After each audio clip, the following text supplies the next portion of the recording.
Share market की Bible the intelligent investor book के पहले वीडियो में हमने इस बुक के इंट्रोडक्शन के बारे में जाना था। अगर आपने वो वीडियो नहीं देखा है तो पहले वो वीडियो जरूर देख लें।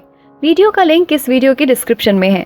इस वीडियो में इस बुक के पहले चैप्टर के बारे में बात करेंगे। साथ ही अगर आपने एफर्टलेस जीके के चैनल को अभी तक सब्सक्राइब नहीं किया है तो प्लीज चैनल को सब्सक्राइब जरूर करें और बेल आइकन को भी प्रेस कर दें, जिससे कोई भी वीडियो आपसे मिस ना हो। तो चलिए शुरू करते हैं दुनिया की स्टॉक मार्केट पे लिखी गई सबसे बेहतरीन बुक द इंटेलिजेंट इन्वेस्टर का पहला chapter. Chapter 1, investment versus speculation, results to be expected by the intelligent investor. इस चैप्टर में इन्वेस्टमेंट और स्पेकुलेशन या गैम्बलिंग, जिसे हिंदी में जुआ भी कहते हैं, के अंतर के बारे में जानकारी प्राप्त करेंगे। इन्वेस्टर यानी निवेशक से आप क्या समझते हैं? इस पूरी बुक में इन्वेस्टर के साथ ही एक और वर्ड यूज में लिया गया है, वो है स्पेक्यूलेटर यानी सट्टेबाज।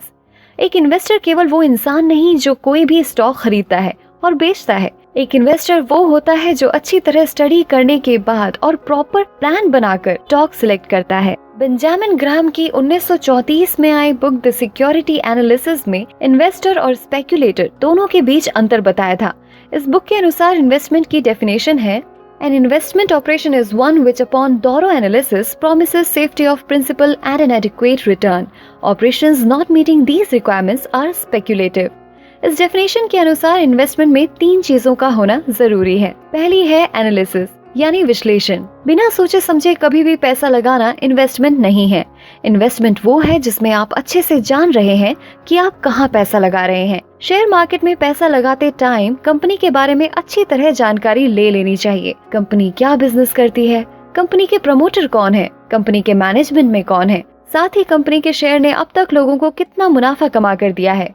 इसे एक एग्जाम्पल से समझ सकते हैं। भारत ही नहीं, दुनिया की सबसे बड़ी कंपनियों में शामिल रिलायंस के शेयर अगर आप खरीदना चाहते हैं तो आप किसका मैनेजमेंट पसंद करेंगे, अनिल अंबानी या मुकेश अंबानी? मुझे नहीं लगता कि किसी समझदार व्यक्ति को इसका आंसर देने में बहुत ज्यादा सोचना पड़ेगा। दूसरी चीज मैं यहाँ पर ये भी जोड़ना चाहूंगी कि कंपनी का एनालिसिस केवल सुनी सुनाई बातों से ही नहीं करना चाहिए, क्योंकि आज 24 घंटे चलने वाले बिजनेस न्यूज चैनल और यूट्यूब पर अपना कचरा नॉलेज देने वालों की कमी नहीं है। अगर आप इनके चक्कर में पड़ गए तो बहुत भारी नुकसान उठा सकते हैं। जैसे ही आप शेयर मार्केट में डीमेट अकाउंट खुलाते हैं, आपके पास हर रोज कॉल आना शुरू हो जाएंगे कि हमसे शेयर मार्केट की टिप्स ले लो और एक दिन में हजारों रुपए कमा लो।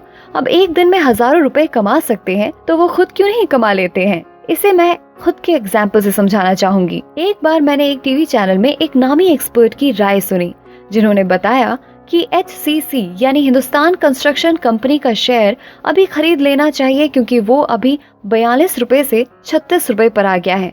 और इन नामी एक्सपर्ट, जिनका नाम D से शुरू होता है, उन्होंने शेयर खरीदने के पीछे बहुत सारे रीजन बताए और बताया कि ये शेयर 1 साल में डबल हो जाएगा। मैंने पूरा डिसाइड कर लिया कि ये शेयर मुझे खरीदना है, लेकिन मेरे एक दोस्त जो खुद शेयर मार्केट में बहुत स्टडी करता है, उसने मुझे ये शेयर खरीदने के लिए मना कर दिया। फरवरी 2018 में HCC का एक शेयर 36 रुपए का था और वही शेयर जुलाई 2018 में ही 9 से 10 रुपए पर आ गया। आज नवंबर 2018 में आप चेक कर सकते हैं, HCC का शेयर 12 से 14 रुपए में मिल रहा है। इसलिए किसी की भी राय पर बिना सोचे समझे काम ना करें। पैसा आपकी मेहनत का है, खुद का दिमाग लगाएं, और खुद का दिमाग नहीं लगा सकते तो शेयर मार्केट से दूर रहे, सुरक्षित तरीकों में इन्वेस्टमेंट करें। इन्वेस्टमेंट में दूसरी चीज है सेफ्टी ऑफ प्रिंसिपल। ग्राहम के अनुसार किसी भी इन्वेस्टमेंट में आपके द्वारा लगाई गई पूंजी की सेफ्टी होनी चाहिए। यानी अगर आपने TCS कंपनी के 10 स्टॉक 20,000 रुपए में खरीदे हैं तो ऐसा ना हो कि आपको फायदा मिलना तो दूर, आपकी सारी पूंजी ही चली जाए। मैंने खुद ने भी बिना सोचे समझे लैंको इंफ्राटेक लिमिटेड के स्टॉक खरीदे थे। ये स्टॉक 1 रुपए में मिल रहा था। मैंने 1000 स्टॉक खरीद लिए, ये सोचकर कि 1000 रुपए में क्या जाता है। लेकिन अभी कुछ दिन पहले BSE ने लैंको इंफ्राटेक की ट्रेडिंग ही सस्पेंड कर दी और मेरे द्वारा खरीदे गए स्टॉक की वैल्यू 0 हो गई। इसे आप वक्रांगी और गीतांजलि जेम्स जैसी कंपनियों के शेयर से और अच्छी तरह से समझ सकते हैं। वक्रांगी के निवेशकों ने महज कुछ महीनों के भीतर करोड़ों रुपए गंवा दिए। 25 फरवरी 2018 को 505 रुपए पर कारोबार करने वाला ये शेयर आज नवंबर 2018 में केवल 23 से 24 रुपए में कारोबार कर रहा है। वक्रांगी कंपनी का आरोप है कि बीएसई और एनएसई पर कंपनी ने अपने शेयर की कीमतों और वॉल्यूम के साथ छेड़छाड़ की है। ये चीज सेबी के ध्यान में आ गई है। अब कंपनी पर जांच और कार्रवाई की तलवार लटक रही है। करीब 14,000 करोड़ रुपए के पंजाब नेशनल बैंक घोटाले के आरोपी मेहुल चौकसी की कंपनी गीतांजलि जेम्स भी अब शेयर बाजार से बाहर हो गई है। पीएनबी घोटाले के उजागर होने के बाद शेयर बाजार में गीतांजलि के शेयर में लगातार गिरावट देखी गई। इस साल की शुरुआत में जब घोटाला बाहर नहीं आया था तो गीतांजलि जेम्स के शेयर का भाव 62 रुपए के ऊपर था, लेकिन अब भाव घटकर 1 रुपए तक आ गया है। शेयर के भाव घटने की वजह से अब कंपनी का बाजार मूल्य घटकर सिर्फ 36 करोड़ रुपए पर रह गया है, जबकि घोटाला बाहर आने से पहले इसका बाजार मूल्य 720 करोड़ रुपए से ऊपर होता था। इस साल शेयर एक्सचेंजों ने सिर्फ गीतांजलि जेम्स के खिलाफ ही ये कार्रवाई नहीं की है, बल्कि एमटेक ऑटो, आसुन रेरोल, panoramic universal, Thambi modern spinning mills, Indo Pacific projects, Haryana financial corporation, noble polymers और समृद्धि रियलिटी को भी इसी तरह का निर्देश जारी किया गया है। इसलिए इन्वेस्टमेंट में अपनी लगाई गई पूंजी की सेफ्टी का हमेशा ध्यान रखें, वरना आपको फायदा मिलना तो दूर, लगाए गए पैसे भी जीरो हो जाएंगे। इन्वेस्टमेंट में तीसरी चीज है एडिक्वेट रिटर्न। ग्राहम के अनुसार किसी भी इन्वेस्टमेंट में एडिक्वेट रिटर्न की ही उम्मीद करनी चाहिए। अधिकतर लोगों की सोच होती है कि वो जिस स्टॉक को खरीदें वो जल्दी से जल्दी 3 गुना 4 गुना हो जाए, जबकि ऐसे स्टॉक बहुत रिस्की होते हैं। स्टॉक मार्केट में एडिक्वेट रिटर्न के बारे में अलग अलग लोगों की अलग अलग सोच हो सकती है, लेकिन अगर ईमानदारी से एडिक्वेट रिटर्न की बात करें तो किसी स्टॉक से 10 से 15% रिटर्न की उम्मीद करना ही एडिक्वेट रिटर्न होता है।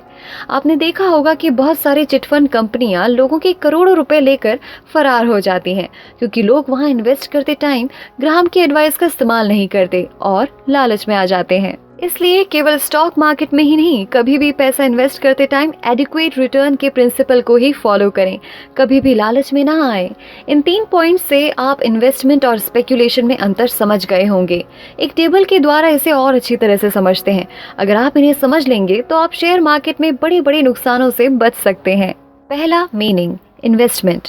इसका मतलब होता है प्लानिंग के साथ ऐसे एसेट्स खरीदे जाएं जिससे रेगुलर रिटर्न मिलता रहे।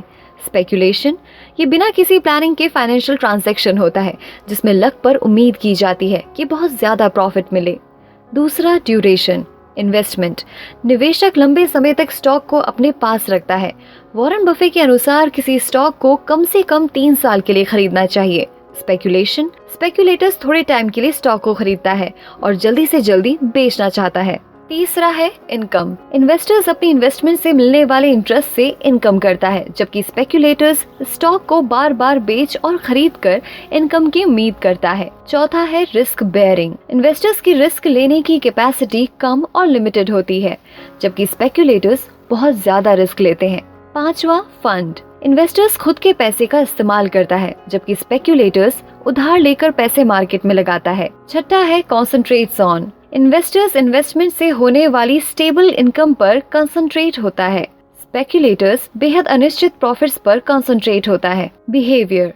इन्वेस्टर का बिहेवियर केयरिंग और सतर्क होता है, जबकि स्पेकुलेटर का बिहेवियर लापरवाही और रिस्की होता है। अब आप समझ गए होंगे कि शेयर मार्केट में ब्रोकर हमेशा फायदे में क्यों रहते हैं।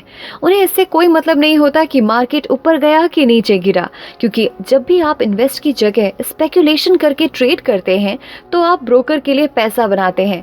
आप अपने पैसे और टाइम से किसी और की वेल्थ बना रहे होते हैं। एक इन्वेस्टर किसी भी स्टॉक की कीमत कंपनी के बिजनेस की वैल्यू के आधार पर तय करता है, जबकि एक स्पेकुलेटर ये उम्मीद करता है कि किसी स्टॉक की कीमत इसलिए ज्यादा होनी चाहिए ताकि कोई दूसरा उसकी ज्यादा कीमत चुकाए। तो बाकी की बातें टू बी कंटिन्यूड। आपके शेयर मार्केट के एक्सपीरियंस हम सभी से जरूर शेयर करें। ये वीडियो आपको कैसा लगा हमें जरूर बताएं।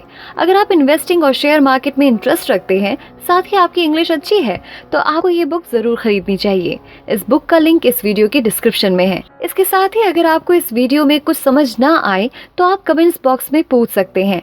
साथ ही इस बुक के रिव्यू को किस तरह से और बेहतर बनाया जा सकता है, अपनी राय कमेंट्स बॉक्स में जरूर दें। और अगर ये वीडियो आपको अच्छा लगा तो लाइक जरूर करें।